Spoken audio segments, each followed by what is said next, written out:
Hello everyone, welcome you all at Lokesh sir unlimited study zone. So बच्चों, आज से हम अपना क्लास 9th का नेक्स्ट चैप्टर स्टार्ट कर रहे हैं, मैथ्स का सर्किल। ठीक है ना। तो ज्योमेट्री का बच्चों तीसरा चैप्टर है हमारा और आखिरी चैप्टर है। तो इस क्लास में, क्लास 9th में हमने जो जियोमेट्री पढ़ी है उसमें सबसे पहले बच्चों हमने क्या देखा, आप लोगों ने ज्योमेट्री में देखा सबसे पहले ट्राइंगल देखा है ना। और ट्राइंगल का जो बेसिक था, जो बिल्कुल ट्राइंगल लेकर के चला। दूसरा चैप्टर क्या था बेटा? क्वाड्रिलेटरल। और अब बेटा हमारा जो तीसरा और लास्ट चैप्टर है बेटा, ये सर्कल शुरू होने वाला है। हमने पहले ही कहा था बेटा कि ट्रायंगल इन सभी जितनी भी ज्योमेट्री उसका बेसिक है, मतलब ट्रायंगल हर एक चैप्टर में इस्तेमाल होगा। तो इसमें भी बच्चों ट्रायंगल इस्तेमाल होगा, सर्कल की प्रॉपर्टी भी इस्तेमाल होगी और ट्रायंगल भी यूज़ होता रहेगा, कॉन्ग्रुएंसी यूज़ होती रहेगी। बिना कॉन्ग्रुएंसी के ज्योमेट्री आपकी आगे नहीं बढ़ेगी हर जगह।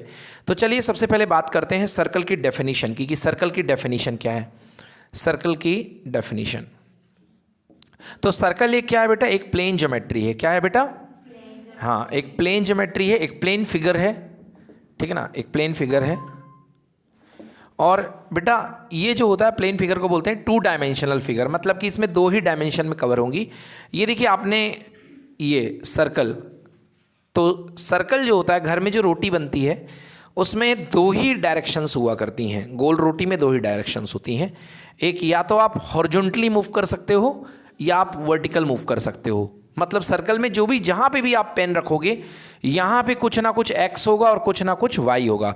मतलब सर्कल का हर कोऑर्डिनेट, कोई भी पॉइंट होगा वो किस फॉर्म में होगा? P X comma Y, P X comma Y. मतलब उस कोऑर्डिनेट की 2 पोजीशन होंगी, कुछ एक्स के अलोंग और कुछ वाई के अलोंग। तो सर्कल एक किस प्रकार का शेप है बेटा? 2D शेप है। कैसा शेप है? 2D शेप है। अब सर्कल की हम डेफिनेशन की बात करते हैं। अगर कोई पॉइंट, या पहले पॉइंट को छोड़ो, आप मान लो बेटा ये खूंटा है और इस खूंटे को आप बोलते हैं सेंटर। इस खूंटे को क्या बोलते हैं? सेंटर। और यहाँ से एक बेटा लोहे की रॉड से आपने एक गाय बांध रखी है। लोहे की रॉड से गले में एक गाय बांध रखी है ना, गले में आपके पट्टा बांध रखा है और लोहे की रॉड है, रस्सी होती मगर लोहे की रॉड है। अब ये बताइए, अगर ये गाय इस पॉइंट के अबाउट चलना चाहती है लोहे की रॉड से, तो ये इससे एक डिस्टेंस कांस्टेंट बनाते हुए चलेगी कि नहीं चलेगी? मतलब ये चीज़ जो है बिल्कुल हमेशा फिक्स रहेगी कि नहीं रहेगी? तो जो गाय है कुछ इस तरीके से चलेगी कि नहीं चलेगी, बताइए। ओके, तो बेटा ये जो गाय हो गई, what is this? This is movable point P, movable point P. ये पी पॉइंट हो गया मूवेबल पॉइंट, सेंटर हो गया फिक्स पॉइंट, और सेंटर से लेके पॉइंट पी तक की दूरी क्या बन गई बेटा? रेडियस बन गई। क्या बन गई बेटा? रेडियस। तो अगर कोई पॉइंट किसी प्लेन में इस तरीके से मूव करता है कि इसकी एक फिक्स पॉइंट से डिस्टेंस हमेशा कांस्टेंट रहती है, कभी भी बदलती नहीं है, तो ऐसे पॉइंट के पाथ को हम क्या बोलेंगे? सर्कल बोलेंगे। समझ में आ गया? तो सर्कल क्या है? उन पॉइंट का कलेक्शन है जो कि एक गिवन पॉइंट से इक्वल डिस्टेंस पे होते हैं, एग्जिस्ट करते हैं। समझ गए ना? एक गिवन पॉइंट से इक्वल डिस्टेंस पर बैठे हुए पॉइंट मिल करके क्या ट्रेस करते हैं? सर्कल ट्रेस करते हैं। तो सर्कल की डेफिनेशन लिखिए सभी लोग, कॉपी में लिखिए। A circle is collection of all the point in a plane. A circle is collection of all the points in a plane. A circle is connection of all the points in a plane which are at a constant distance in a plane. A circle is a collection of all the points in a plane. एक plane के उन सभी point का collection जो क्या होते हैं? Same distance पे होते हैं। Which are at a constant distance, which are at a constant distance, जो कि एक कांस्टेंट डिस्टेंस पे होते हैं। इस कांस्टेंट डिस्टेंस को क्या बोलेंगे बेटा? रेडियस। क्या बोलेंगे? Radius. Which are at a constant distance, bracket में radius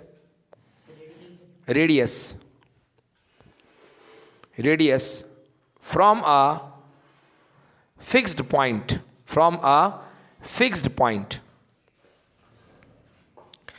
from a fixed point. तो बेटा वो फिक्स्ड पॉइंट क्या कहलाएगा? Centre. From a fix point, fix point क्या कहलाएगा? सेंटर। तो फिक्स पॉइंट के ब्रैकेट में क्या लिखिए? सेंटर। तो फिर से एक बार मैं बताऊंगा, सर्कल क्या है बेटा? सर्कल उन पॉइंट का कलेक्शन है, सर्कल उन पॉइंट का कलेक्शन है जो कि एक फिक्स पॉइंट सेंटर से इक्वल डिस्टेंस पर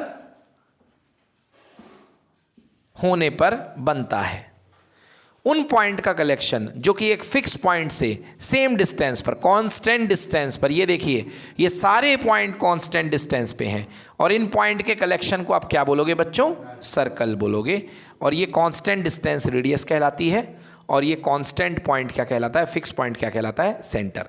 तो सेंटर की सर्कल की जानकारी के लिए दो चीज़ें बहुत ज़्यादा जरूरी हैं, एक सेंटर और एक रेडियस। किसी सर्कल को डिफाइन करने के लिए दो चीज़ें जरूरी हैं, एक सेंटर और एक रेडियस। चलिए अब आगे बात करते हैं, हम सर्कल के रिस्पेक्ट में सर्कल के रीजन को डिफाइन करते हैं बच्चों, कि सर्कल के रीजन क्या क्या हुआ करते हैं, सर्कल के पार्ट्स कह सकते हैं आप। ओके,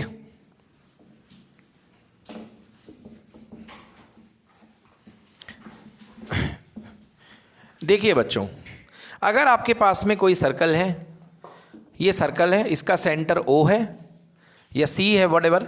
अगर कोई पॉइंट बेटा P इसके पेरीफेरी में बैठा हुआ है, कोई सर्कल में बैठा हुआ है, so this point is called P, this is called P on the circle, P is called on the circle. क्या है बेटा? P ऑन द सर्कल, मतलब चूड़ी is a example of perfect circle. और अगर कोई पॉइंट चूड़ी के ऊपर बैठा हुआ है, मतलब पेरीफेरी में बैठा हुआ है, that is called P is on the circle, मतलब वो पॉइंट क्या है? सर्कल के ऊपर है। वो पॉइंट क्या है? सर्कल के ऊपर। अगर बेटा ये सर्कल के अंदर है कि P पॉइंट, तो ये पॉइंट कहलाएगा इंटीरियर ऑफ द सर्कल। ये बेटा अंदर का पॉइंट है, इनसाइड द सर्कल या इंटीरियर।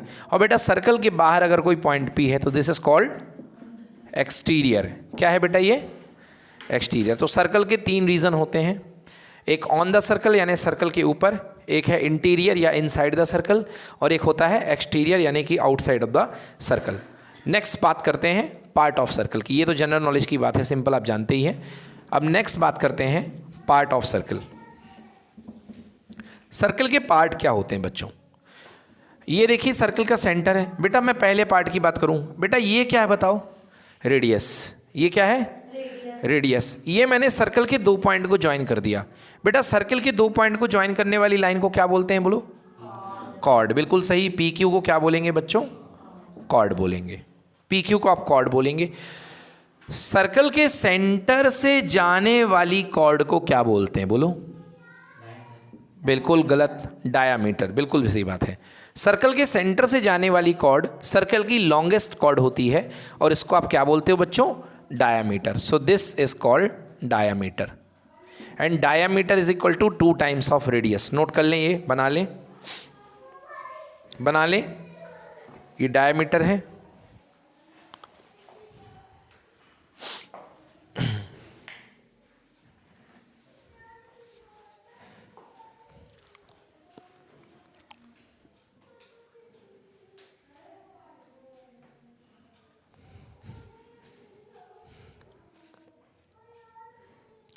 ओके, ये हो गई डायमीटर की बात। देखिए अगर अब ये देखिए यहाँ पे, यदि मैं यहाँ पे देखिए सर्कल को, तो ये पी क्यू आर्क जो है बेटा दो तरफ से कवर हो रहा है। एक पी क्यू ये है, छोटा वाला पी क्यू, और एक बड़ा वाला पी क्यू। ये देखा आपने।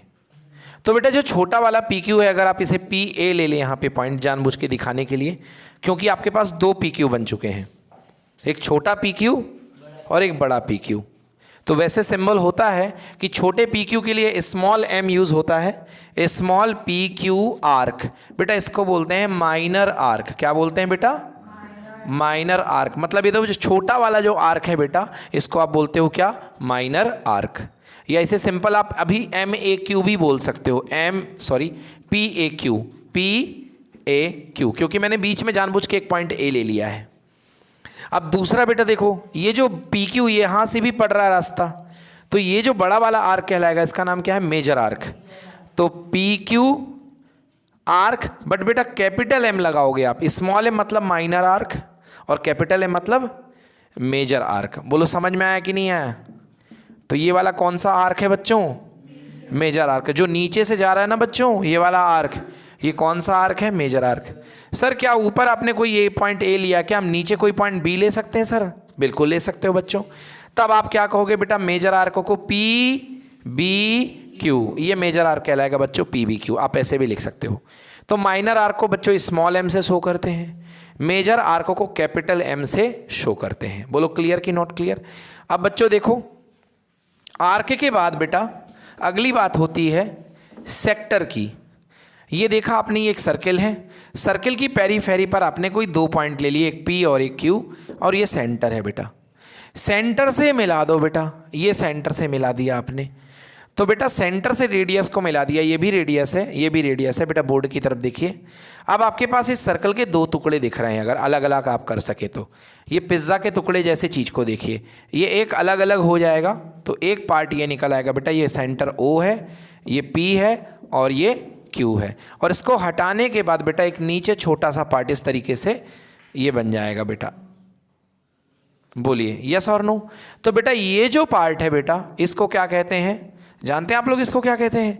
इसको बोलते हैं माइनर सेक्टर। क्या बोलते हैं बेटा? Minor sector. और ये जो बड़ा वाला पार्ट कहलाएगा बेटा, ये क्या कहलाएगा? Major sector. क्या कहलाएगा बच्चों?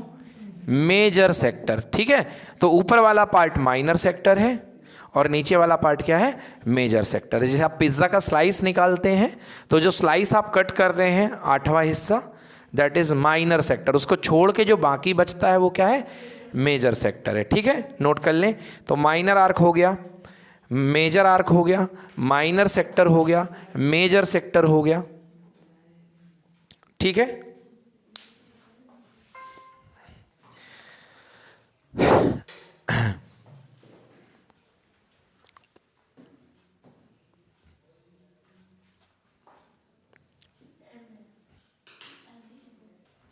सेगमेंट देख लेते हैं बच्चों। ये अपने पास में बेटा सर्कल है, ये आप जो है ये देखिए, ये सर्कल में इस यहाँ पे इसने P और Q इसने काट के इसको यहाँ से इसने इंटरसेक्ट कर दिया। बताइए ये PQ क्या है बेटा? बहुत सारे बच्चे यही समझते हैं कि कॉर्ड है। बेटा कॉर्ड जो होती है सर्कल के 2 पॉइंट को ज्वाइन करने वाली लाइन होती है। अगर कोई सर्कल को इंटरसेक्ट करके छेद के आर पार चली जाए बेटा, उसका नाम होता है सीकेंट। क्या होता है बेटा? हाँ, इसे सीकेंट बोलते हैं। हालांकि कॉर्ड भी ये काम कर सकती है, मगर जब आर पार हो जाएगी तो वो सीकेंट है। और अगर सर्कल के 2 पॉइंट को ज्वाइन किया है तब तक उसका नाम क्या है बेटा? कॉर्ड है। कॉर्ड की डेफिनेशन ये है, the line joining 2 point of circle is called a cord. और जो सर्कल को 2 पॉइंट पर इंटरसेक्ट करती है उसको बोलते हैं सीकेंट। क्या बोलते हैं उसको? सीकेंट। और जो सर्कल को केवल एक पॉइंट पे टच करे उसको बोलते हैं टेंजेंट। क्या बोलते हैं बच्चों उसको? टेंजेंट। जो सर्कल को एक पॉइंट पर छू करके चली जाए, केवल क्या करके? छू के चली जाए, उसको बोलते हैं बेटा टेंजेंट। ये देखिए, तो ये बेटा ये अपने पास में बेटा ध्यान दो, यहाँ पर ये बेटा कॉर्ड है। अब देखो कॉर्ड इस सर्कल को 2 टुकड़ों में काट रही है। नीचे वाली कली है, ऊपर वाला कला है। आपने सुना होगा फूल की कली हो तुम क्या हो? फूल की कली हो तुम। ये फूल की कली समझ में आ गया? तो कली, अगर नीचे वाली कली है तो ऊपर वाला क्या है? कला। समझ में आ गया ना? तुम्हारे घर में आम आया, तुमने कहा मुझे छोटी सी कली दे दो, तो छोटी सी कली निकाल दी थोड़ी सी, उसके बाद जो बच गया वो कली है कि कला है? कला है। ठीक ना? तो देखो बेटा ये जो कली है, मेरे कहने का मतलब समझो, ये जो छोटी सी कली जो नीचे वाला जिसमें हिस्सा कम है बेटा, इस पूरे एरिया को इसको बोलते हैं बेटा माइनर सेगमेंट। क्या बोलेंगे बेटा? हाँ, यदि आप इसको अलग से निकालो बेटा, बातें नहीं करो, फोकस करो यार, बिल्कुल सीन से तुरंत बाहर आ जाया करो। फ्लेक्सिबिलिटी होनी चाहिए। बिल्कुल हो सकती है बेटा, कहीं भी हो सकती है। सर्कल के 2 पॉइंट को मिलाने वाली लाइन कॉर्ड है, कहीं भी हो सकती है। अरे कहीं भी हो सकती है यार। Diameter is the longest chord. Diameter सबसे बड़ी कॉर्ड है। डायमीटर भी कॉर्ड है। डायमीटर क्या है? कॉर्ड है। Longest chord of the circle is diameter. तो ये देखिए, ये सर्कल को आपने देखिए इस तरीके से काटा है, जो छोटी सी कली दिखी है, तो ये कहलाएगी माइनर सेगमेंट। क्या कहलाएगी बेटा ये? और कली को हटाने के बाद जो ऊपर वाला पार्ट बनेगा ये क्या कहलाएगा बेटा? Major segment. तो दोनों चीज़ें बता दी मैंने आपको, एक माइनर सेगमेंट है और एक मेजर सेगमेंट है। ठीक है ना? 10th क्लास में आप लोग माइनर सेगमेंट का एरिया और मेजर सेगमेंट के एरिया के बारे में बहुत कुछ पढ़ोगे। 10th क्लास में आपको इसके फॉर्मूले बताऊंगा मैं, area of minor segment, area of major segment, ये आएगा 10th क्लास में। चलिए ठीक है, चलिए अगला टॉपिक लिखिए, नंबर 1 टॉपिक।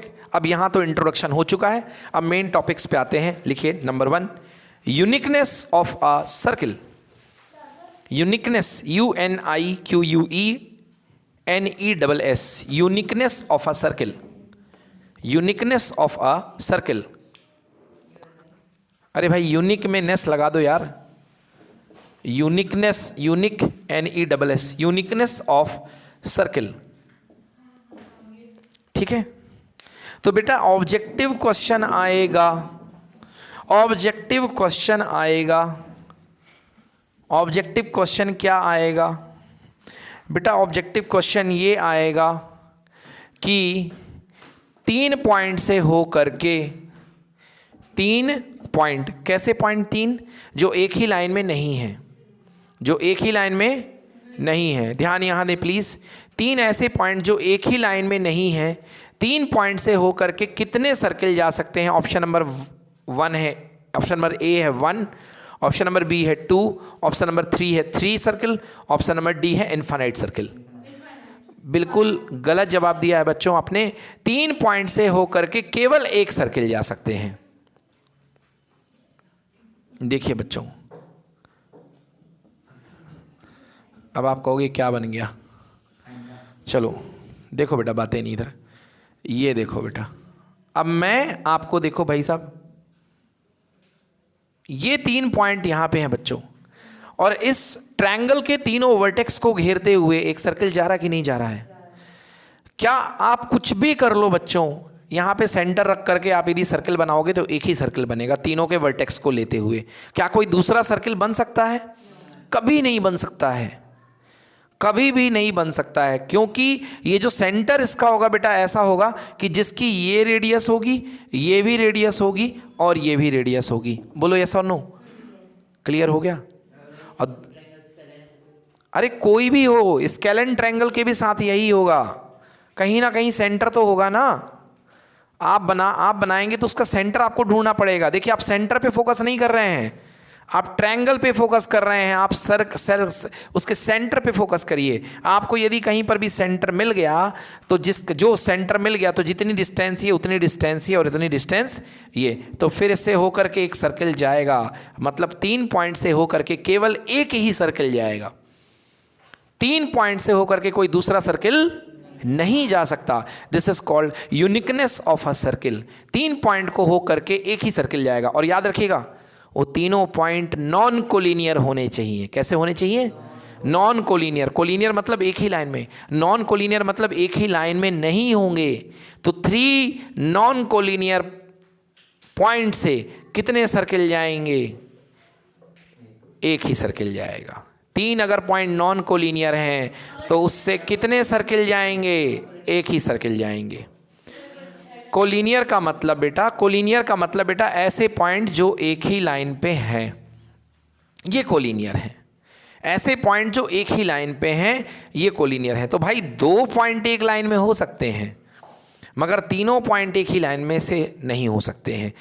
अगर आपके तीनों पॉइंट नॉन कोलिनियर हैं तो उससे एक ही सर्किल जाएगा। सवाल को मैं फिर चेंज करता हूं, बताइए मुझे कि 2 पॉइंट से हो करके कितने सर्किल जा सकते हैं? 2 पॉइंट से होकर के कितने सर्किल जा सकते हैं?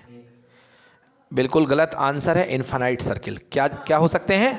Infinite circle. कितने सर्किल जा सकते हैं? इनफाइनाइट। आइए देखते हैं बेटा, मान लेते हैं ये एक सर्किल इससे ये जा रहा है, बोलो जा सकता है कि नहीं जा सकता? अभी बेटा ये, अब एक पॉइंट बेटा इस सर्किल से ये जा सकता है कि नहीं जा सकता? एक पॉइंट बेटा इस सर्किल से ये जा सकता है कि नहीं जा सकता? इन 2 पॉइंट से बेटा एक और सर्किल ये जा सकता है कि नहीं जा सकता? वही सर्किल नहीं बनाया बेटा, बड़े होते जा रहे हैं ना भाई। देखो देखो देखो देखो देखो देखो बेटा, सुनो मेरी बात, सुनो मेरी बात सुनो बेटा। ये आपके पास में 2 पॉइंट हैं, ये इसके लिए ये 2 पॉइंट कॉर्ड हैं, बोलो है कि नहीं है? अब बेटा, अब जो दूसरा सर्किल जाएगा उसके लिए ये कॉर्ड, मतलब एक बड़ा सर्किल जो आएगा, एक बड़ा सर्किल जो आएगा जिसके लिए ये कॉर्ड और छोटी हो जाएगी।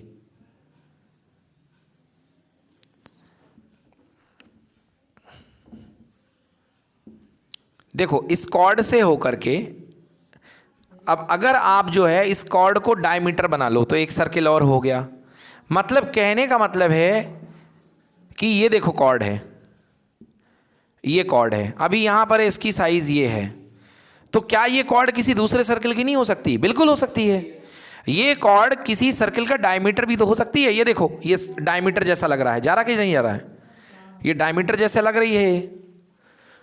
तो मतलब एक कॉर्ड 2 पॉइंट से होकर के कितने सर्कल जा सकते हैं? इनफाइनाइट। मगर 3 पॉइंट से होकर कितने सर्कल जाएंगे? केवल और केवल एक। बोलिए। 3 पॉइंट हम ऐसे ट्रायंगल में क्यों रख रहे हैं? ऐसे करके आप कैसे भी कर लें ट्रायंगल आपका बनेगा ही बनेगा, बना लीजिए। आप कैसे भी कर लें, नॉन कोलिनियर छोड़ करके आपका ट्रायंगल ही बनेगा। बन तो रहा है। क्या बन रहा है? नहीं, क्या बन रहा है? तीनों को जोड़िए, क्या बन रहा है? क्या बन रहा है? ऐसे 3 रख देंगे। देखिए आपको बोला गया है 3 पॉइंट नॉन कोलिनियर। पहले ही मैंने बोला है कि तीनों पॉइंट क्या है? Non collinear. अगर आपने, मेरी बात सुनिए, नॉन कोलिनियर मैंने बोला है, अगर आपने उनको कोलिनियर कर दिया, कोलिनियर को यानी कि साथ में, लीनियर मतलब एक लाइन में, कोलिनियर मतलब एक ही लाइन में, नॉन कोलिनियर मतलब एक लाइन में ना हो, एक लाइन में ना हो। चलिए देखिए, ट्रायंगल 3 नॉन कोलिनियर पॉइंट की आप बात कर रहे हैं। आप सर्किल बना करके पॉइंट अपने हिसाब से जितना खिलवाड़ करना हो करिए। अब देखिए मेरा परफेक्ट सर्किल बना दिया है। पॉइंट को लेके सर्किल बनाना मुश्किल है, मगर सर्किल के बाद पॉइंट ढूंढना आसान है। ये देखिए, एक पॉइंट, दूसरा पॉइंट, भाई साहब ठीक है? तीसरा पॉइंट दिखा थोड़ा सा ऊपर?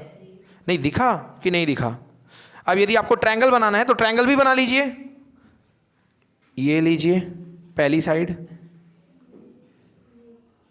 दिखा कि नहीं दिखा ट्रायंगल? दिख गया, उसको नहीं दिखा। ठीक है, ट्रायंगल है कि नहीं है? पॉइंट कैसे हैं? लीनियर, कोलिनियर कि नॉन कोलिनियर? Non collinear.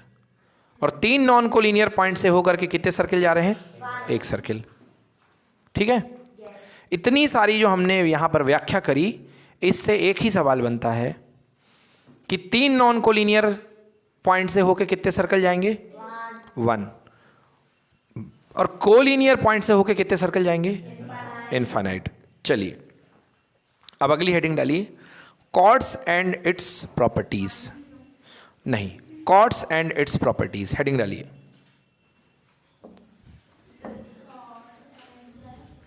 अगली हेडिंग डालिए, chords and its properties. Chord और इसकी प्रॉपर्टीज। बच्चों हमको इस चैप्टर में कॉर्ड की सबसे ज्यादा प्रॉपर्टीज पढ़नी है। Chord and its properties, theorem number 1। Theorem number 1 लिखिए, प्रूव दैट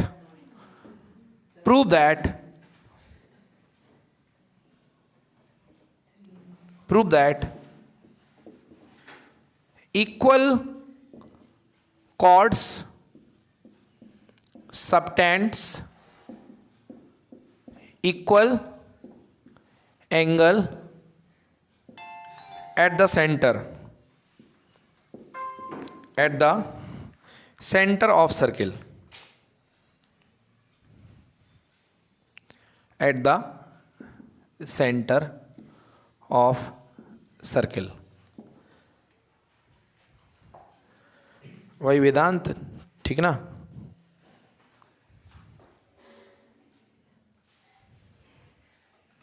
देख लीजिए।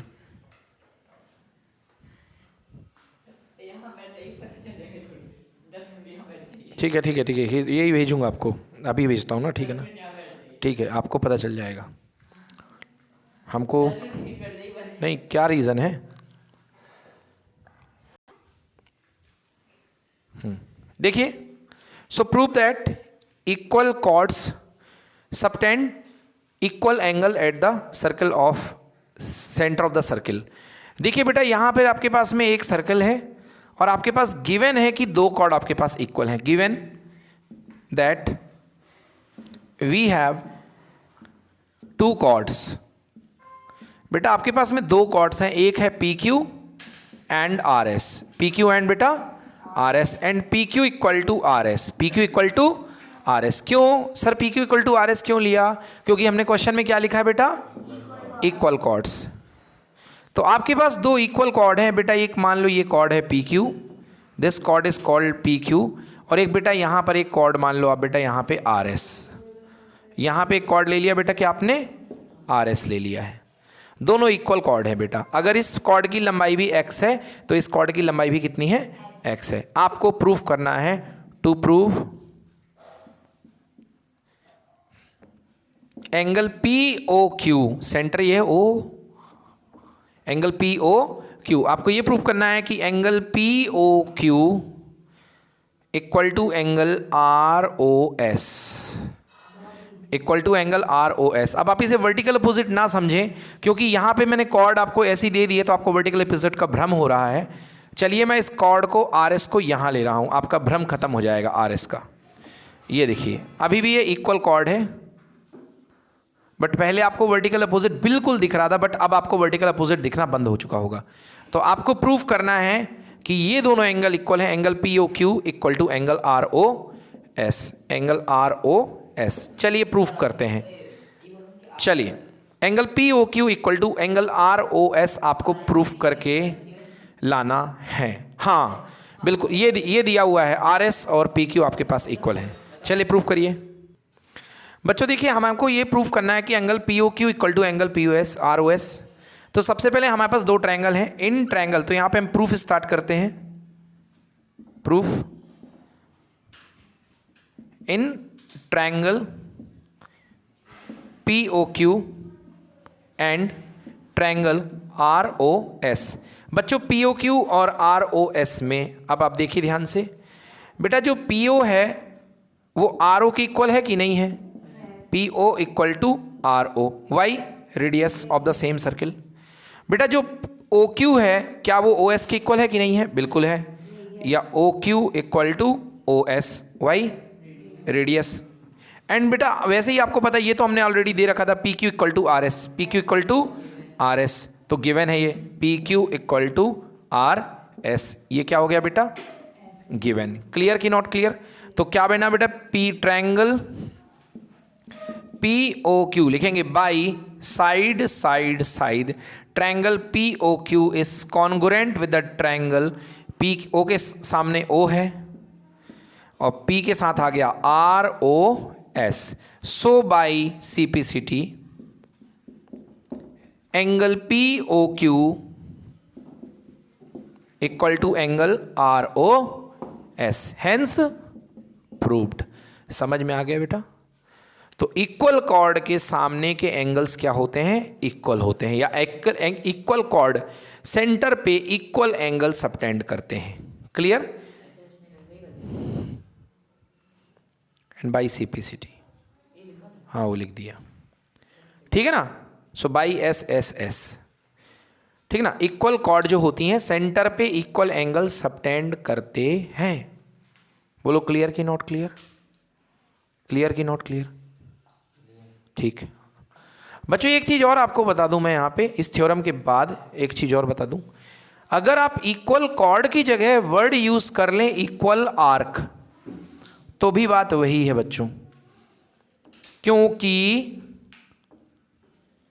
जब कॉर्ड इक्वल होंगी तो उनके करस्पॉन्डिंग आर्क भी क्या होंगे बेटा, इक्वल होंगे। तो आप ये भी कह सकते हो कि equal arc equal angle subtend करते हैं। बोलो हाँ या ना?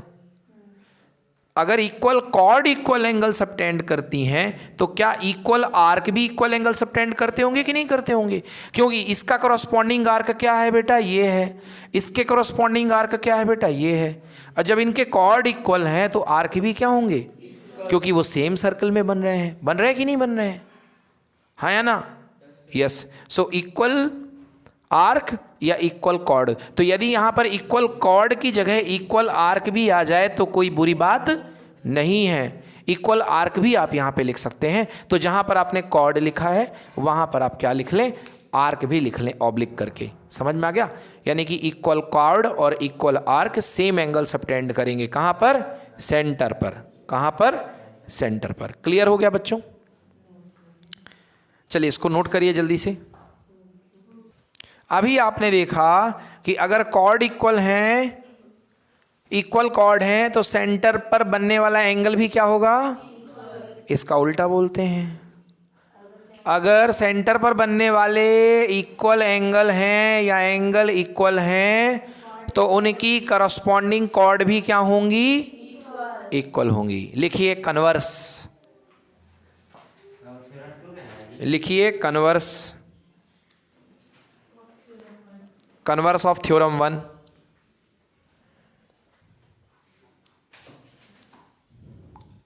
Converse of theorem 1, if converse of theorem 1, theorem 1 का कन्वर्स उल्टा,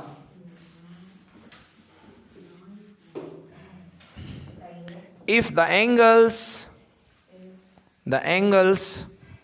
subtended by the chords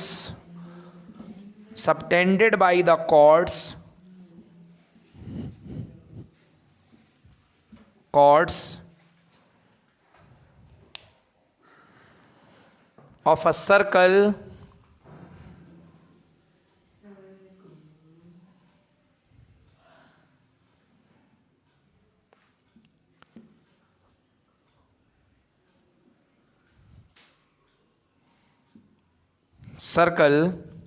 at the center are equal,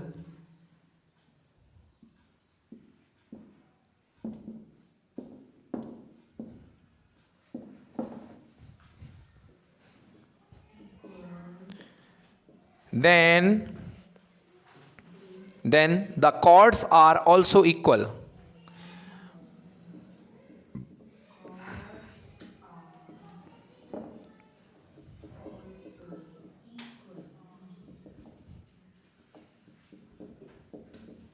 बच्चों ये देखिए इस बार का सीन क्या है। आपको इस बार गिवन है, पिछले बार कॉर्ड्स इक्वल थी तो एंगल इक्वल पूछे गए। इस बार क्या इक्वल दिए हैं? एंगल। हमने दे दिया आपको कि दोनों एंगल इक्वल हैं, मतलब this angle equal to this angle. अब आपको प्रूफ करना है कि प्रूफ करो P Q equal to R S. चलिए करिए, P Q equal to R S. तो आपको क्या यूज़ करना है, क्या फाइंड करना है? प्रूफ कराना है आपको कि ये वाली कॉर्ड के क्या होगी? इक्वल। चलिए करिए। गिवन में आपको केवल एक चीज़ है, given angle P O Q equal to angle R O S. अब बाकी तो रेडियस होती है, ये तो पता है। ये सेंटर है ओ, ये सेंटर है ओ, और बाकी चीज़ें आपको रेडियस हैं। चलिए करिए। देखिए बच्चों, आपके पास दो ट्रायंगल दिए हुए हैं, तो प्रूफ में स्टार्ट करेंगे।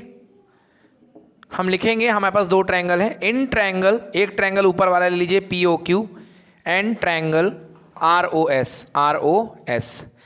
अब आप देखिए, आपको यहाँ पे ये ओ पी है, ये ओ आर के इक्वल है, तो ये ओ पी, यहाँ का O R, O P equal to O R. क्यों? रेडियस है सर्कल की।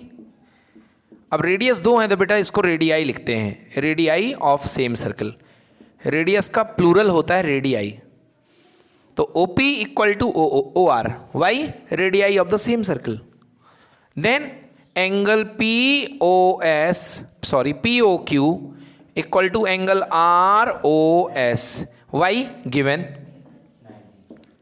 90 नहीं है, गिवन बस है ना, ये गिवन है। And then O Q equal to O S, O Q equal to O S. Yes, again radii of the same circle, और सेम सर्कल की सारी रेडियस इक्वल होती हैं। बहुत बढ़िया। अब बच्चों देखिए, side angle side, side angle side, तो हमारे पास लग गई by SAS congruency criteria. So by SAS congruency criteria, triangle POQ is congruent with triangle ROS। बिल्कुल सही। एंड आपको पता है कि आप CPCT यूज़ कर सकते हैं यहाँ पे, तो बाई CPCT लास्ट के टर्म PQ और यहाँ लास्ट के टर्म RS, तो PQ equal to RS। Note कर लीजिए। देखिए एक प्रूफ है हमारे पास, अगला लिखें। पर अगले जो प्रूफ हैं बेटा वो परपेंडिकुलर बाइसेक्टर्स पर हैं। क्या है अगली प्रूफ? परपेंडिकुलर बाइसेक्टर्स पर हैं। देखिए तो लिखेंगे थ्योरम 3 या थ्योरम 2.1 कह लीजिए या थ्योरम 3 कह लीजिए। आपने पहले 1.1 प्रूफ करी हिमांशी, 1.1 के बाद उसका कन्वर्स प्रूफ किया, अब 2.1 प्रूफ कर रहे हैं, फिर उसके बाद उसका कन्वर्स प्रूफ करेंगे, उल्टा प्रूफ करेंगे। तो थ्योरम क्या कहती है ये थ्योरम ये कह रही है कि अगर आपके पास कोई सर्किल है, उसकी आपके पास कोई कॉर्ड है और आपने सेंटर से उस कॉर्ड पर परपेंडिकुलर डाला, सेंटर पर उस कॉर्ड से क्या डाला, परपेंडिकुलर। ये मान लीजिए आपने परपेंडिकुलर डाला है किसी कॉर्ड पर, ये ए है और ये क्या है, बी है। आपने यदि परपेंडिकुलर 90 डिग्री पर एक परपेंडिकुलर खींच दिया है तो बेटा आपको प्रूफ करना है कि परपेंडिकुलर कॉर्ड को इक्वल पार्ट में ब्रेक करेगा। इक्वल पार्ट में ब्रेक करने का ही दूसरा नाम है बाइसेक्ट करना। क्या करना, बाइसेक्ट मतलब दो इक्वल पार्ट में ब्रेक करना। मतलब आपको प्रूफ करना है to prove A M equal to M B और whatever M A equal to M B. M A equal to जितना एम ए है उतना एम बी है। मतलब perpendicular drawn from the centre to the chord bisect the chord. हाँ, तो statement लिखेंगे the perpendicular, theorem का statement, the perpendicular बातें नहीं करिए, the perpendicular drawn from center to the chord, center to the chord bisects the chord, bisects the chord। बेटा आपको proof करना है कि सेंटर से परपेंडिकुलर जो डाला जाएगा कॉर्ड पे वो कॉर्ड को क्या करेगा, बाइसेक्ट करेगा। चलिए प्रूफ करिए। चलिए देखिए इसको प्रूफ करते हैं बच्चों।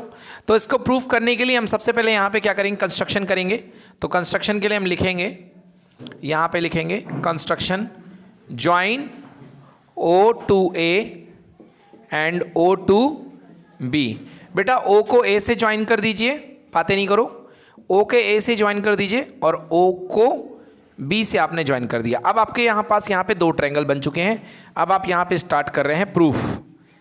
तो आपने गवाही स्टार्ट करी है। So we have two triangles. So in right angle triangles, बेटा दो राइट एंगल ट्रायंगल्स है। पहला है O M A and O M B. बोली clear? Okay, O A equal to O B है ना, या पहले angle O M A equal to angle O M B, each 90 degree. हाँ ठीक है, 90 degree, each 90 degree and it is also given, it is also given. Yes, ये given है कि angle O M A equal to angle O M B. Yes और no? इसके बाद है O A equal to O B, radii of the same circle. क्योंकि radius का काम करेगा कि नहीं करेगा, बोलो? सर्कल के सेंटर को इसके पेरीफेरी से मिलाने वाला कोई भी डिस्टेंस क्या होती है, रेडियस। तो this is radii of the same circle are equal. तो बिल्कुल हो गए भाई साहब, इक्वल हो गए। And common side O M equal to O M, क्या है? बिल्कुल सही। तो दोनों ट्रायंगल में कॉमन साइड क्या होंगे, इक्वल होंगे। बोलिए यस और नो? अब बोलिए ये क्या राइट एंगल है, ये हाइपोटेनस है, ये साइड है R H S, R H S. So लिखेंगे by R H S congruency criteria triangle, right triangle O M A equal to right triangle O M B. Okay, अब देखिए यहाँ के by C P C T, इधर का part क्या है, M A, इधर का पार्ट क्या है, M B. M A equal to M B, मतलब एम पॉइंट क्या हो गया, बाइसेक्टर हो गया। क्लियर हो गया? मतलब एम पॉइंट क्या हो गया, मिडिल पॉइंट हो गया, मिड पॉइंट हो गया। इसका मतलब O M is the bisector. Therefore O M is the bisector. Even bisector के साथ साथ परपेंडिकुलर है, तो ये परपेंडिकुलर बाइसेक्टर का बन जाएगा। O M is the perpendicular perpendicular bisector of chord A B. बोलो बच्चों, समझ में आया? इवन ओ एम जो है बच्चों वो परपेंडिकुलर बाइसेक्टर है, किसका है? ए बी का। क्लियर बच्चों? जो ए ओ एम है वो क्या है? परपेंडिकुलर बाइसेक्टर है। डन। चलिए तो बच्चों क्या लिखने वाले हैं? कन्वर्स इस थ्योरम का, कन्वर्स ऑफ थ्योरम 2। तो क्या लिखना है? लिखिए, if a line drawn from the centre of the circle, if a line drawn from the centre of the circle bisect the chord, इस बार कॉर्ड को बाइसेक्ट कर रहा है, bisect the chord, then bisect the chord, then the line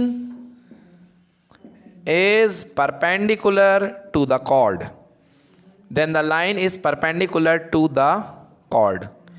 देखो केवल congruency से काम नहीं चल जाएगा, परपेंडिकुलर भी प्रूफ करना है। आपने केवल क्या प्रूफ किया है? कॉन्ग्रुएंट। तो कॉन्ग्रुएंट अगर आप केवल प्रूफ करने वाले हो इसमें, तो केवल कॉन्ग्रुएंसी से काम नहीं चलना है, आपको परपेंडिकुलर भी प्रूफ करना है, 90 बनाना पड़ेगा। यस, तो इस बार देखिए आपको ये दिया गया है कि ये दोनों ट्रायंगल हैं जिसमें इसने बाइसेक्ट कर दिया है, ओ एम ने क्या कर दिया है? बाइसेक्ट कर दिया है।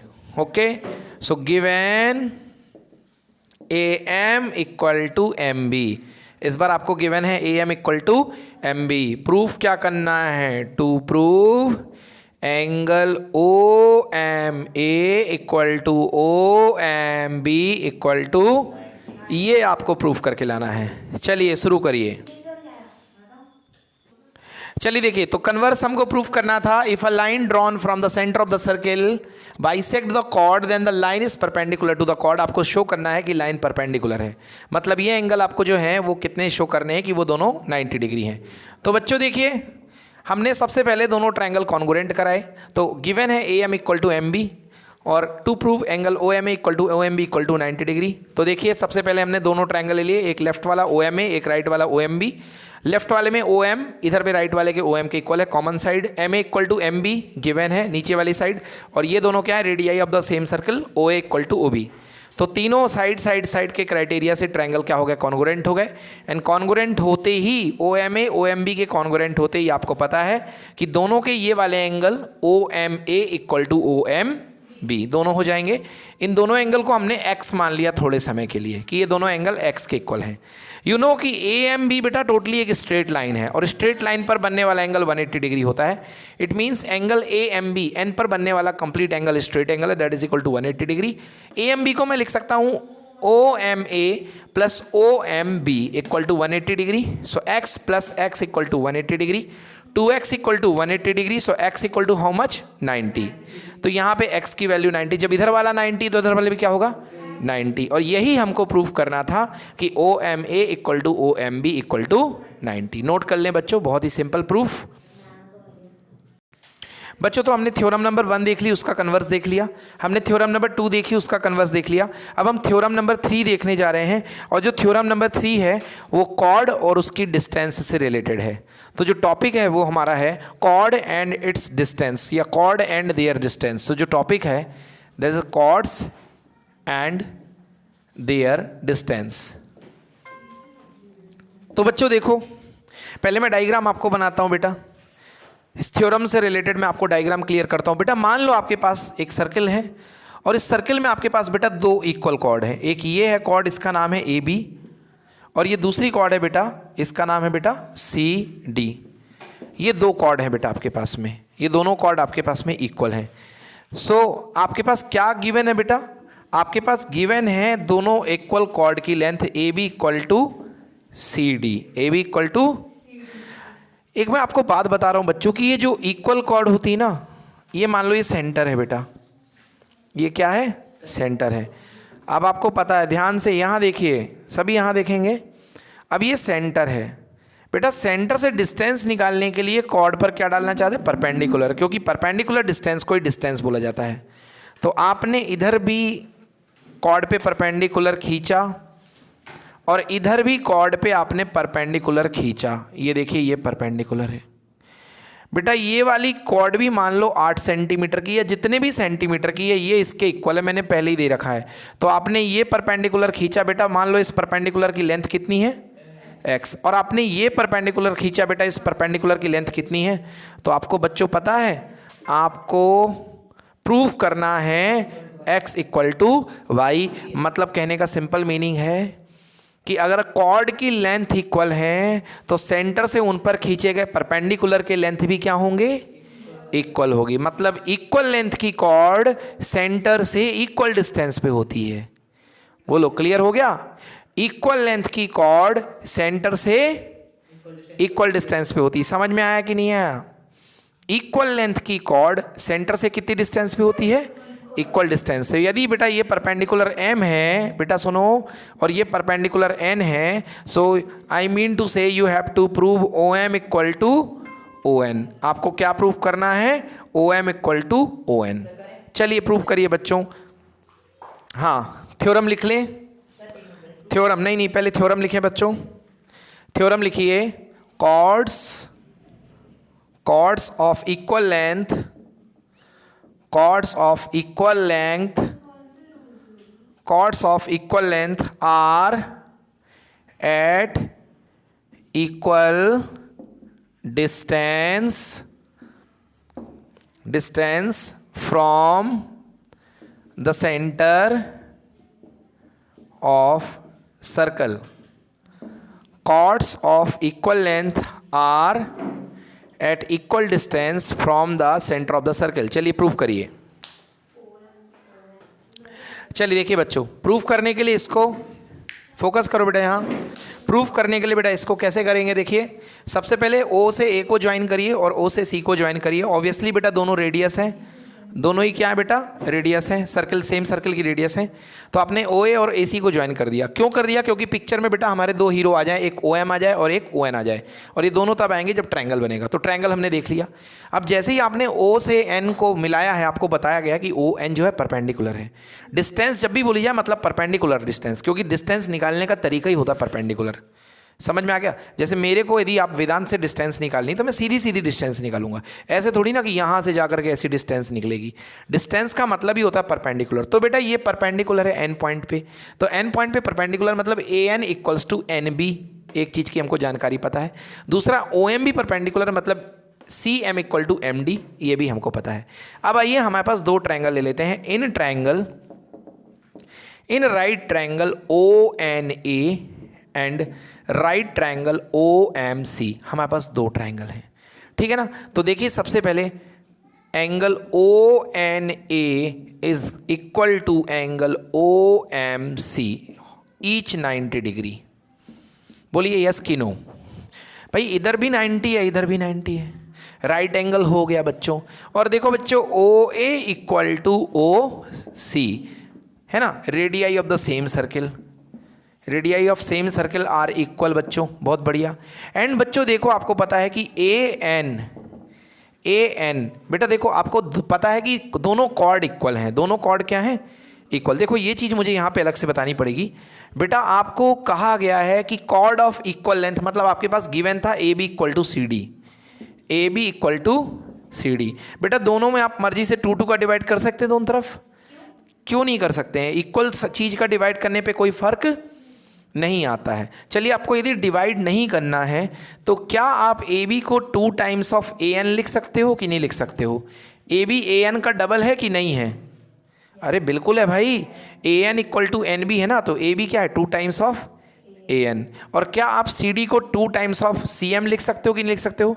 2 से 2 कैंसिल, मतलब AN इक्वल टू CM। एक तरीके से ये गिवन है, क्या एक तरीके से बेटा गिवन है, क्योंकि जब ये गिवन है तो इसका मतलब ये भी गिवन है, उसके हाफ भी इक्वल होंगे। मगर बेटा लिखने का तरीका चाहिए हमको। तो ये हो गए, ये हमारे पास गिवन हो गए। अब देखिए यहाँ पे लग रही है RHS, right angle hypotenuse side. So by RHS triangle, right triangle ONA is congruent with right triangle OMC, yes और नो है ना, ONA is congruent with OMC। चलिए अब बताइए हमको क्या प्रूफ करना था, हमें प्रूफ करना था OM इक्वल टू ON। तो यदि आप देखें कॉन्ग्रुएंसी देखें CPCT से, by CPCT ON equal to कितना बेटा OM, मतलब जितनी ऊपर वाली कॉर्ड जितनी दूरी पर है उतनी ही नीचे वाली कॉर्ड। मतलब बहुत हमें समझ में आ चुका है कि अगर दोनों कॉर्ड अगर इक्वल डिस्टेंस की हैं तो दोनों इक्वल, अगर दोनों कॉर्ड की लेंथ अगर इक्वल है तो उनकी डिस्टेंस भी क्या होगी, इक्वल। बोलो समझ में आया कि नहीं आया? मतलब यदि ऊपर वाली कॉर्ड भी 8 की है और नीचे वाली कॉर्ड भी 8 की है, या यहाँ वाली कॉर्ड 8 की है और एक कॉर्ड ऐसी गई हुई है ये भी 8 की है, समझना बच्चों मैं क्या कह रहा हूँ। यदि दो कॉर्ड हैं बेटा, ये कॉर्ड भी 8 की है और ये कॉर्ड भी कितने की है, 8 की है, तो सेंटर से बताइए यदि ये डिस्टेंस 3 है तो ये डिस्टेंस भी कितनी होगी, 3 ही होगी। समझ में आ गया? मतलब इक्वल कॉर्ड जहां भी बनेगी बेटा सर्कल में, सबकी डिस्टेंस क्या होंगी, इक्वल होंगी। किससे? सेंटर से। समझ में आ गया? तो ये तो था इस थ्योरम का सिंपल फॉर्म। अब इसका कन्वर्स क्या बनेगा? कोई बच्चा बोल सकता है इसका कन्वर्स क्या बनेगा? अभी मैंने क्या बताया कि अगर कॉर्ड इक्वल है तो सेंटर से दूरी क्या होगी, इक्वल। इधर देखिए सभी बच्चे, अभी मैंने क्या बताया हिमांशी कि अगर कॉर्ड की लेंथ इक्वल है तो सेंटर से दूरी क्या होगी, इक्वल। अब इसका उल्टा बोल दो ना, अगर सेंटर से दूरी इक्वल है तो कॉर्ड की लेंथ भी क्या होगी, इक्वल। नहीं बोल पाओगे? अरे अभी मैंने बताया कि अगर कॉर्ड इक्वल है तो सेंटर से डिस्टेंस भी क्या होगी, इक्वल। तो इसका उल्टा बोलिए, अगर सेंटर से डिस्टेंस इक्वल है तो कॉर्ड भी क्या होगी, कॉर्ड की लेंथ भी क्या होगी, इक्वल। यानी ये मेरे कहने का मतलब है कि अगर इधर से 3 सेंटीमीटर पर, ध्यान दें, अगर इधर से 3 सेंटीमीटर कोई कॉर्ड है जिसकी लेंथ है 8 सेंटीमीटर, तो बेटा यदि यहाँ से 3 सेंटीमीटर पे मैं कोई कॉर्ड निकालूंगा तो उसकी लेंथ भी कितनी होगी, 3 सेंटीमीटर। अरे उसकी लेंथ कितनी होगी कॉर्ड की? अगर ऊपर वाली 3 सेंटीमीटर पे बैठी हुई कॉर्ड 8 की है तो नीचे वाली 3 सेंटीमीटर पर बैठी हुई कॉर्ड भी कितने की होगी, 8 की। यहाँ पर 3 सेंटीमीटर पर बैठी हुई कॉर्ड कितने की होगी, 8 की। मतलब सेंटर से इक्वल डिस्टेंस पर जितनी भी कॉर्ड होती हैं उन सब की लेंथ भी क्या होती है, इक्वल होती है। तो चलिए इसको नोट करने के बाद लिखेंगे कन्वर्स ऑफ थ्योरम 3। चलिए बच्चों इसका कन्वर्स करते हैं। तो कन्वर्स थ्योरम नंबर 3 का करेंगे। तो बेटा देखिए पिछले बार में क्या था, पिछले बार में आपको कॉर्ड की लेंथ इक्वल दी गई थी। अब मैं आपसे ये कह रहा हूं कि बेटा दो कॉर्ड हैं जो कि सेंटर से इक्वल डिस्टेंस पे हैं, जो कि सेंटर से इक्वल डिस्टेंस पे हैं। ये देखिए दो कॉर्ड हैं जो कि सेंटर से इक्वल डिस्टेंस पे हैं।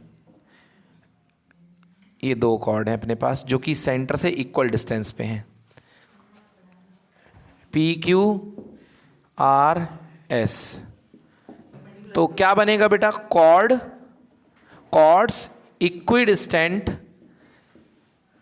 From the centre of circle. बच्चों ध्यान दें, ऐसी कॉर्ड जो कि सेंटर से इक्वल डिस्टेंस पे है, मतलब जितनी डिस्टेंस बेटा इसकी है, डिस्टेंस मतलब परपेंडिकुलर डिस्टेंस, मतलब ये OM है।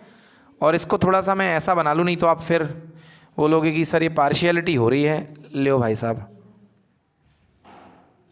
इस तरीके से, ये छोटी हो गई अब, ठीक है। और ये लीजिए ON, अब ठीक है। ये बेटा OM है और ये ON है।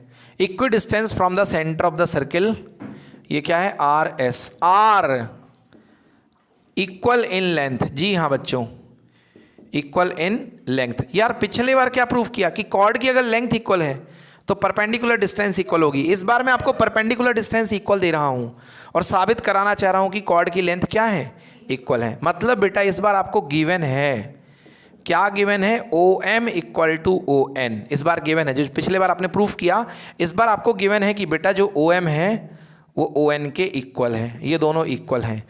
देन इस इक्वल होने के बाद क्या प्रूफ करना है, टू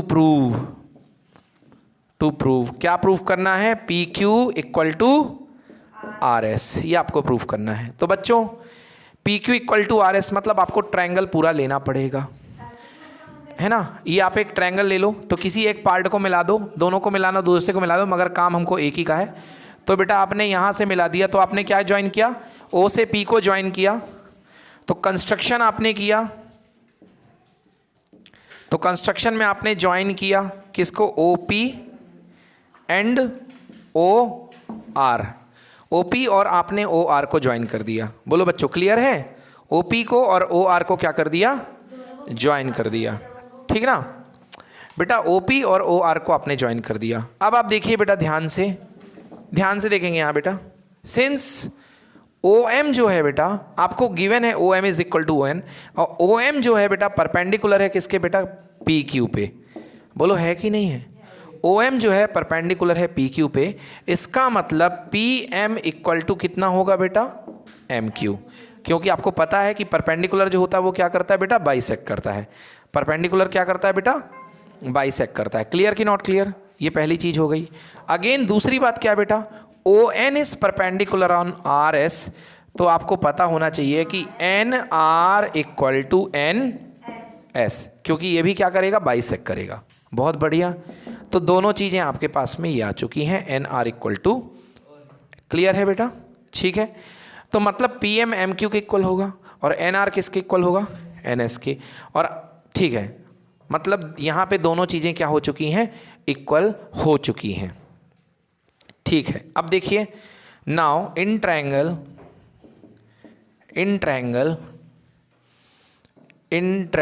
अपने पास में क्या ट्रायंगल है, triangle O, right triangle O M P and right triangle O N R. बहुत बढ़िया, तो right triangle O M P O M R में हमारे पास सबसे पहले हमें दिया गया है right angle O M P is equal to angle O N R. बोलो बच्चों कितने डिग्री हैं, each 90 degree, so this is right angle.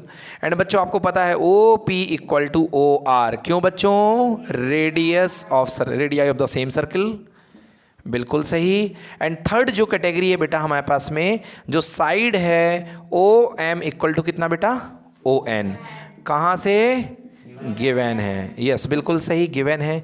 तो अब क्या लग गया बच्चों, by R H S congruency criteria, so by R H congruency criteria, तो बेटा आरओएचएस कॉन्ग्रुएंसी क्राइटेरिया से दोनों हमारे ट्रायंगल क्या हो जाएंगे, कॉन्ग्रुएंट हो जाएंगे। Right triangle O M P is congruent with right triangle O N R. Very good बच्चों, ओ एन आर। अब देखिए आप यहाँ पे बेटा सी पी सी टी लगाइए, by M P equal to N R. Very good बेटा, M P equal to N R. अब बेटा आप इक्वेशन में 2 का मल्टीप्लाई कर सकते हैं, क्योंकि किसी इक्वेशन में मल्टीप्लाई करने से कोई दिक्कत नहीं आती है। तो बेटा आप यहाँ पे कर दीजिए 2 का मल्टीप्लाई, तो ये कितना हो गया बेटा, 2 एम पी, और ये कितना हो गया बेटा, ट्वाइस एम पी को आप क्या पी क्यू लिख सकते हैं, क्योंकि जब एम पी क्यू का आधा है तो एम पी का डबल क्या होगा, पी क्यू। तो 2 M P is called to be P Q and 2 R N is called, what is called, R S. तो यही प्रूफ करना था क्या, तो P Q equal to R S, hence proof. Note कर ले बच्चों। चलिए अगली थ्योरम देखिए बच्चों, अगली थ्योरम क्या है, अगली थ्योरम ये कह रही है बेटा कि the angle subtended by an arc at the centre O. ये बेटा मान लो आपके पास में ये कोई आर्क है, इस आर्क का नाम है पी क्यू ले लीजिए, या यहाँ पे क्वेश्चन में बी सी ले रखा है, ठीक है। ये आर्क का नाम है बेटा, यहाँ पे बी सी ले रखा है। कह रहा है कि यहाँ इस आर्क के द्वारा 2 एंगल बनाए जा रहे हैं। बेटा भूमि यहाँ भी देख लो, पहले क्वेश्चन चल रहा है, यहाँ पे आर्क में 2 एंगल बनाए जा रहे हैं, एक सेंटर ओ पर बनाया जा रहा है और एक दूसरा एंगल बनाया जा रहा है बेटा इसकी पेरीफेरी में। कहीं भी बना लो, पेरीफेरी यहाँ पे ले लो, आप यहाँ भी ले सकते हो, आप यहाँ भी ले सकते हो, आप यहाँ भी ले सकते हो। तो 2 एंगल बना रहा है ये आर्क। एक एंगल देखें ध्यान से आप, ये एंगल है, इस पॉइंट सी को यहाँ ले लीजिए, अब यहाँ पे बन गया गलती से तो, और एक एंगल बेटा ये है।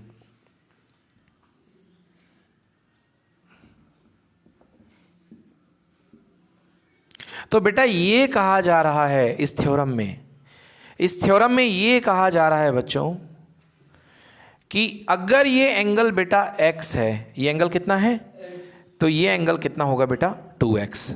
बहुत बढ़िया थ्योरम है ये। मतलब बेटा पेरीफेरी पर बनने वाला सरकमफेरेंस पर बनने वाले एंगल की वैल्यू सेंटर पर बनने वाले एंगल की हाफ होगी, या ये कह सकते हो सेंटर पर बनने वाला एंगल पेरीमीटर पर बनने वाले एंगल का डबल होगा। समझ में आ गया? पेरीमीटर पे कितना बन रहा है? x, तो सेंटर पे कितना बन रहा है? 2x। अभी थोड़ी सी प्रैक्टिस करा देता हूं, देख लो बेटा। बेटा ये कितना बन रहा है बोलो? 60। तो सेंटर पे कितना बनेगा? 120। कितना बनेगा सेंटर पे? 120। बेटा ये कितना बन रहा है? 90। कितना बन रहा है? तो सेंटर पे कितना बनेगा? 180। समझ में आया कि नहीं आया? इधर पे कितना बना? 90। तो सेंटर पे कितना बना? 180।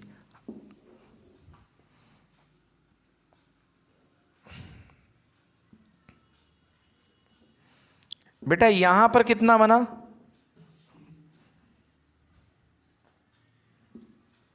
80। तो सेंटर पे कितना बनेगा? 160। बोलो क्लियर हो गई ये बात? तो आपको यही प्रूफ करना है। तो अगर बेटा यहां पर x बना है तो सेंटर पे कितना बनेगा? 2x। आपको यही प्रूफ करना है कि सेंटर पर बनने वाला एंगल जो है वो इसकी सरकमफेरेंस पे बनने वाले एंगल का क्या होगा? डबल होगा। ठीक है, लिखिए theorem. The angle subtended by an arc, the angle subtended by an arc at the center O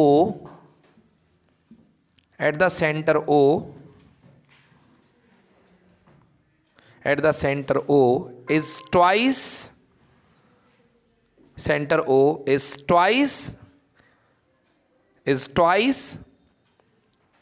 the angle subtended by it is twice the angle subtended by it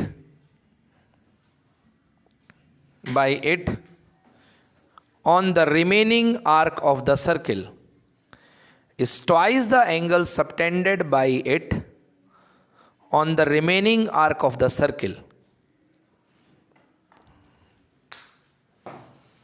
मतलब किसी circle के centre पर बनने वाला angle जो है इसके remaining arc पर बनने वाले एंगल का क्या होता है? ट्वाइस होता है, डबल होता है। मतलब यदि ये x है तो सेंटर पर बनने वाला एंगल क्या होगा? 2x होगा। आइए बच्चों इसको हम प्रूफ करते हैं। तो इसका हम प्रूफ स्टार्ट करते हैं बेटा। तो प्रूफ स्टार्ट करने के लिए हमें यहाँ पे कुछ कंस्ट्रक्शन करने पड़ेंगे। क्या करने पड़ेंगे?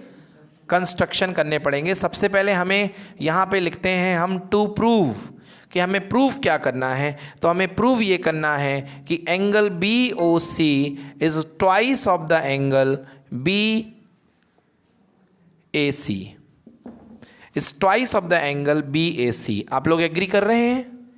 बी ओ सी सेंटर पे बनने वाला एंगल बी ए सी यानी रिमेनिंग पार्ट पे बनने वाले एंगल का ट्वाइस है। आप मेरा बिल्कुल सही लिखा हुआ है, बी ओ सी ट्वाइस होगा। ये वाली चीज़ ट्वाइस होगी, इसकी छोटा वाला नीचे होगा। तो B O C is twice of the angle B A C. बच्चों क्लियर है? क्लियर है कि नहीं क्लियर सभी को? चलिए अब इसको प्रूफ करते हैं। तो प्रूफ करने के लिए बेटा हम क्या करते हैं? ज्वाइन कंस्ट्रक्शन यहां पे करेंगे। Join O A and extend it to, कोई नंबर ले लो, P ले लो। तो बेटा A से लेके O को या O से लेके, इसको O A न मत करिए, A O कर लीजिए, क्योंकि A से चला के O की तरफ जाएंगे। तो बेटा A से लेके O की तरफ लीजिए और इसको कोई पॉइंट P तक आप एक्सटेंड कर दीजिए। बोलिए यस कि नो? इसको क्या कर दिया आपने? P पॉइंट तक क्या कर दिया? एक्सटेंड कर दिया। बोलिए ठीक है। आपने क्या किया? A से लेके O को ज्वाइन किया और इसको पॉइंट P तक आपने एक्सटेंड कर दिया है। बहुत बढ़िया। अब आपके पास बेटा दो ट्रायंगल आपके पास दिखाई दे रहे हैं। अब आपके पास दो ट्रायंगल आपको दिखाई दे रहे हैं। आपने इसको ज्वाइन कर दिया है, बहुत बढ़िया बात है। अब आपके पास दो ट्रायंगल आपको दिखाई दे रहे हैं। यहाँ पे आप इस ट्रायंगल को आप इस ट्रायंगल को जो है कुछ नाम दे सकते हैं आप इस ट्रायंगल को, इसको आप जो है इसे आप यदि ज्वाइन कर रहे हैं तो अब जाहिर सी बात है कि ये दोनों ट्रायंगल जो हैं ये क्या हो चुके हैं, कॉन्ग्रुएंट हो चुके हैं। क्या हो चुके हैं दोनों ट्रायंगल?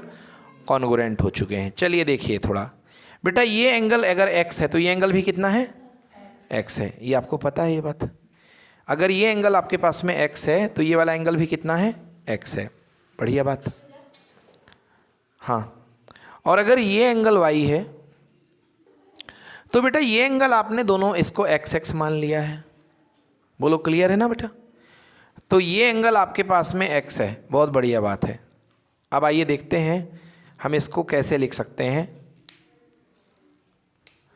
हमने इसको एक्सटेंड कर दिया है। अब आपके पास दो ट्रायंगल हैं। Now we have two triangles in triangle, बच्चों in triangle B O A B. देखो ओ ए बी, बहुत बढ़िया। ओ ए बी, दिमाग खोल के रखिए यहाँ पे। ओ ए बी। बेटा ये बताओ ये वाली चीज़ रेडियस है कि नहीं है? है कि नहीं है? जोर से बोलो। है। ओ बी रेडियस है। ये बताओ बेटा ओ ए रेडियस है कि नहीं है? तो in triangle O A B, O A equal to A B equal to radius of the circle. Yes और no? O A equal to O B equal to radius of the circle. बहुत अच्छे। अगर ये बेटा ये angle बेटा अगर x है तो ये एंगल भी कितना होगा बेटा? x होगा। बिल्कुल सही बात है। अगर ये एंगल x है हमारे पास में तो ये एंगल भी कितना हो जाएगा बेटा? x हो जाएगा। हो जाएगा कि नहीं होगा? सो हम लिख सकते हैं बेटा, हम क्या लिख सकते हैं? हम यहाँ पे ये लिख सकते हैं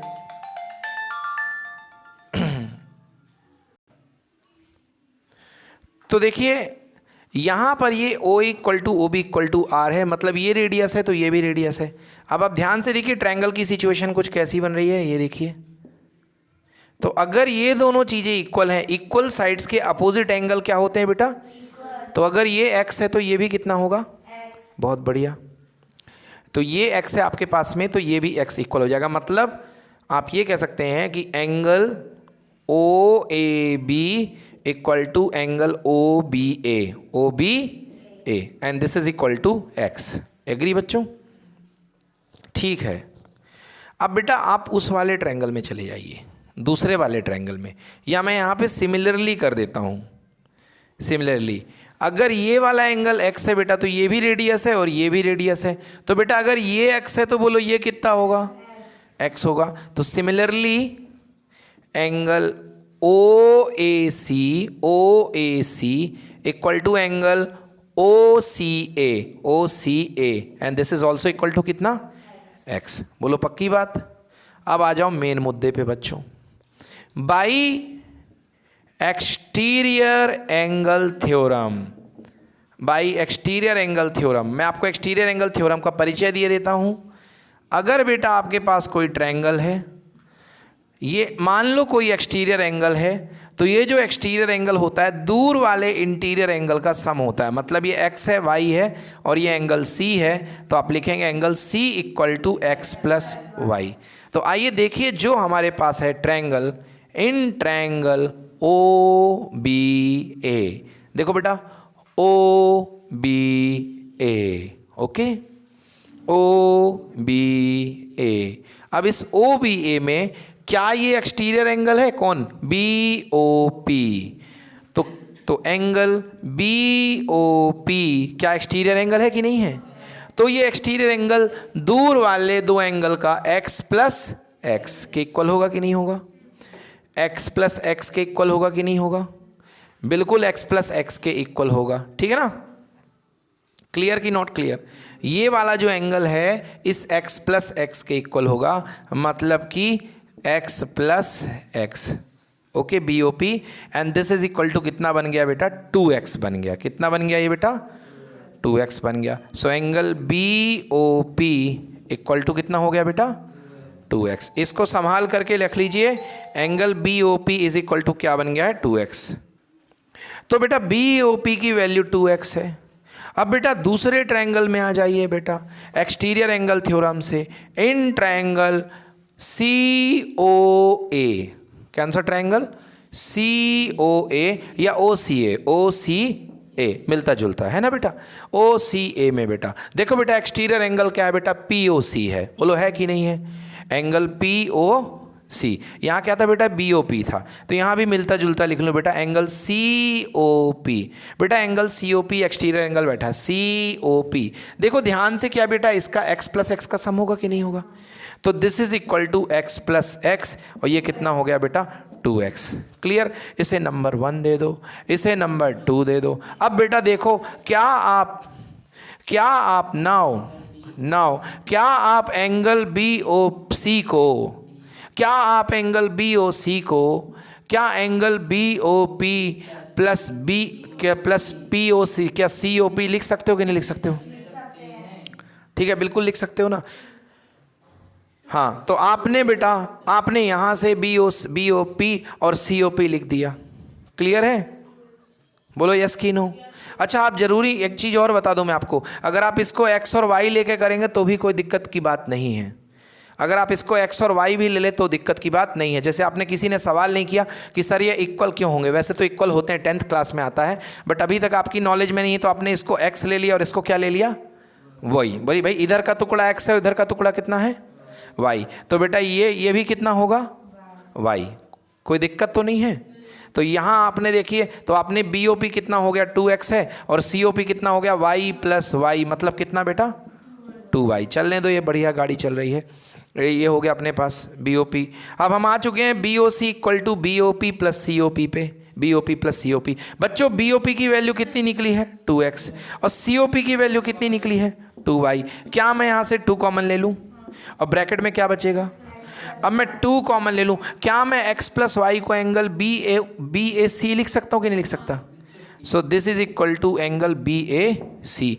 क्या निकला ये बेटा कि angle B O C equal to twice of B A C, हाँ या ना, क्या यही प्रूफ करना था, और प्रूफ हो चुका है बच्चों कि एंगल बी ओ सी यानी सेंटर पर बनने वाला एंगल जो होगा वो रिमेनिंग आर्क पर बनने वाले एंगल का क्या होगा 2 गुना। क्लियर हुआ बच्चों, नोट कर लीजिए अच्छे से,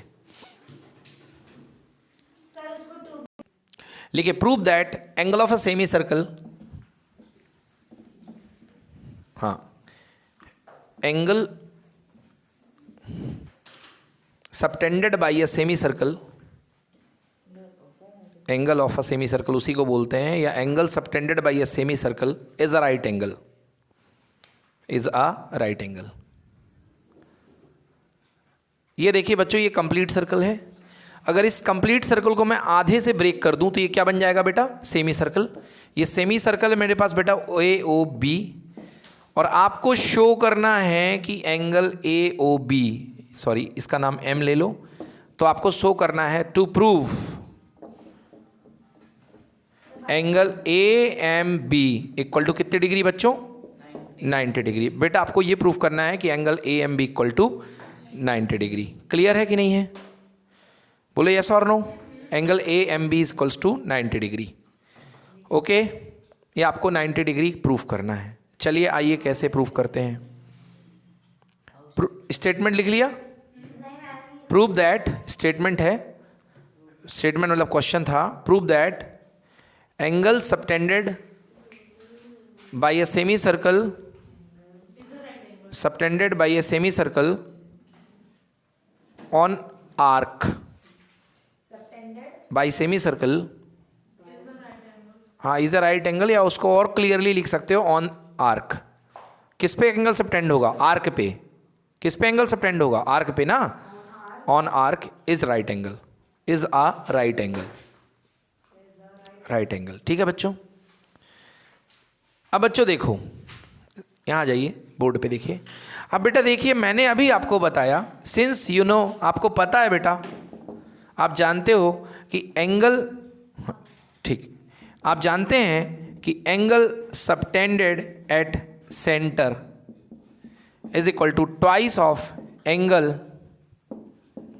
सबटेंडेड एट रिमेनिंग आर्क। बोलो यस और नो, पढ़े हो कि नहीं पढ़े हो? अरे अभी तो प्रूफ कराई थ्योरम भाई। सेंटर पर पड़ने वाला एंगल किसी आर्क का रिमेनिंग आर्क पर पड़ने वाले एंगल का क्या होता है? हाफ, ट्वाइस होता है। बिल्कुल सही, ट्वाइस होता है बेटा। सेंटर पे नहीं, हाफ नहीं, ट्वाइस। सेंटर पर पड़ने वाला एंगल ट्वाइस होगा ना, बिल्कुल सही कह रहे हो।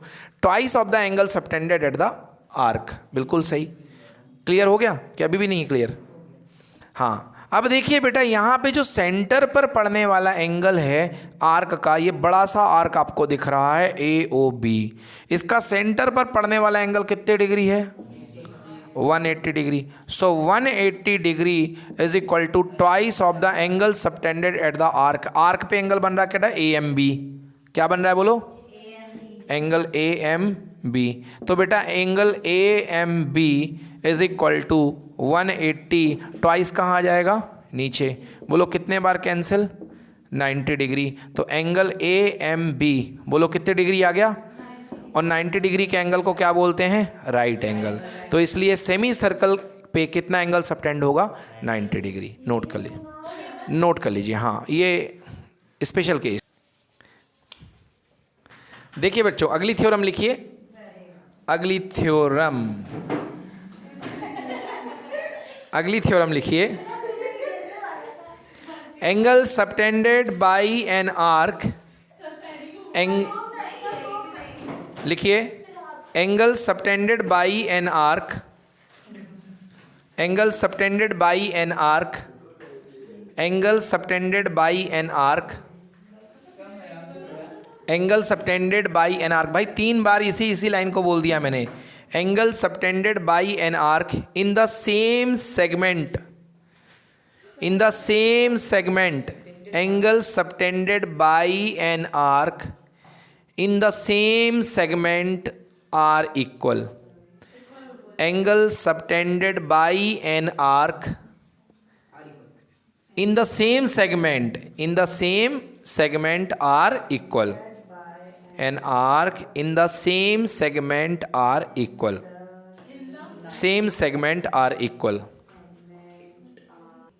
देखिए बेटा, यहाँ पर बेटा एक आर्क है आपके पास में BC, और ये बेटा ये एंगल सबटेंड कर रहा है एक सेम आर्क में। आप देखिए किस तरीके से मैं एंगल सबटेंड कर रहा हूँ।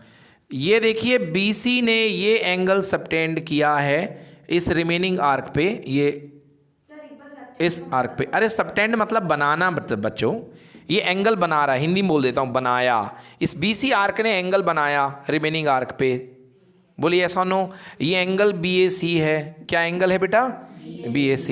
अब मान लो बेटा इस पॉइंट पर इस आर्क ने एंगल बनाया BC से। अब इसको छोड़ दो, आप केवल ध्यान दो बेटा इस पे, ठीक है ना। इसका नाम मान लो आप BDC। क्या मान लिया आपने? BDC।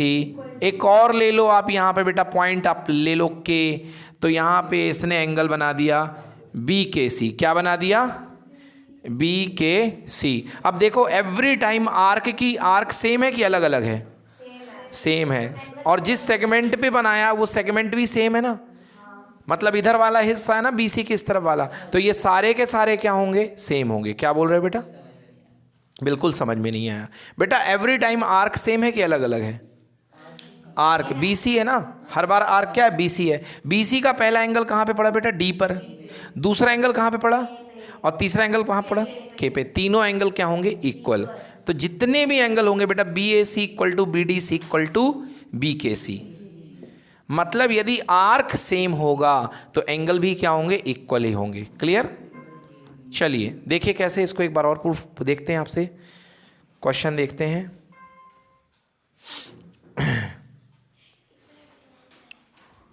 चलिए ये देखिए बेटा, ये आपके पास में एक सर्कल है और ये एंगल बेटा मैंने आपको दे रखा है कितने डिग्री? 60 डिग्री। कितने डिग्री दे रखा है? 60 डिग्री। ये बेटा A पॉइंट है और ये पॉइंट है B और ये पॉइंट है O। बेटा आपको मुझे बताना है कि ये एंगल कितना होगा, पहला तो ये बताना है। उसके बाद बेटा आपको मुझे बताना है कि ये एंगल कितना होगा। चलिए बताइए ये दोनों एंगल कितने होंगे, बताइए। देखिए बेटा अभी देखिए ये सेंटर पे एंगल है, आपको बताया गया था कि सेंटर पर एंगल डबल होता है आर्क का, तो अगर ये 60 है तो ये कितना होगा? और अब भी मैंने आपको बताया कि अगर सेम सेगमेंट वो हो, आर्क हो, तो क्या ये जो एंगल बन रहा है आर्क ए बी का बन रहा है? ये वाला एंगल भी आर्क ए बी का ही बन रहा है कि किसी दूसरे आर्क का बन रहा है? ए बी का। तो ये भी कितना होगा? 30। तो 60 वाला सेंटर पे बन रहा है, सेंटर पे बनने वाला एंगल डबल होगा और बाकी रिमेनिंग आर्क पे बनने वाला एंगल क्या होगा? जस्ट हाफ होगा, चाहे आप इधर पे निकाल लें। अच्छा मुझे बताइए ये वाला एंगल कितना होगा बच्चों? 30। ये भी 30 होगा। अच्छा ये वाला एंगल कितना होगा बच्चों? 30 होगा। मतलब कितनी मजे की बात है कि आपका अगर आर्क सेम है तो चाहे आप इसके कहीं के भी एंगल्स देख लीजिए बेटा, एंगल एवरी टाइम क्या होगा? 30 होगा। क्लियर कि नॉट क्लियर? इक्वल होगा। हाँ मतलब यहाँ पे 30 30 30 आ गया समझ में? चलिए, तो यदि ठीक है ना, तो यदि आपके पास में आर्क आपका है सेम है तो बनने वाले एंगल्स क्या होंगे? इक्वल होंगे। नोट